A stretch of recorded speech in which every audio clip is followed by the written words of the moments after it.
Chhota Udepur police station વિસ્તારમાંથી મિલમાંથી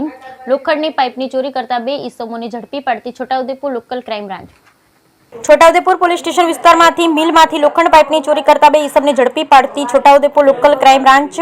Imtiaz Shaikh police અધિક્ષક છોટાઉદેપુર નાઓએ મિલકત સંબંધી શોધાયેલા ગુનાઓ શોધી કાઢી અસરકારક કામગીરી કરવા જિલ્લાના તમામ થાણા અધિકારી તથા તમામ શાખા ઇન્ચાર્જ નાઓને સૂચના કરેલ, જે અન્વયે VS Gavit police inspector local crime branch Chhota Udepur નાઓ એલસીબી સ્ટાફના પોલીસ માણસો સાથે છોટાઉદેપુર પોલીસ સ્ટેશન વિસ્તારમાં પેટ્રોલિંગમાં હતા। તે દરમિયાન અંગત બાતમી હકીકત મળેલ કે છોટાઉદેપુર પોલીસ સ્ટેશન વિસ્તારમાં બંધ પડેલ મિલમાંથી લોખંડ, ભૂંગળા વગેરેની ચોરી કરેલ અને જે મુદ્દામાલના નાના ટુકડા કરી સફેદ કલરના કંતાનના થેલીઓમાં ભરી વસુંધરાના મિલની પાછળના ભાગે અવાવરૂ જગ્યા મૂકી રાખેલ હોય અને સદર મુદ્દામાલ લેવા માટે Splendor motorcycle registration number GJ17CG2228 લઈને આવતા સદર ઈસમોને કોર્ડન કરી પકડી પાડી સદર ઈસમો પાસેથી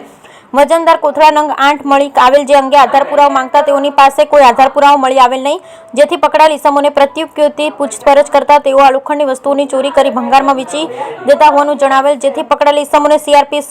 41(1)D મુજબ અટક કરી કાયદેસરની કાર્યવાહી અર્થે છોટાઉદેપુર પોલીસ સ્ટેશન ખાતે સોંપવામાં આવેલ છે। Bureau report Rehan Patel, Chhota Udepur.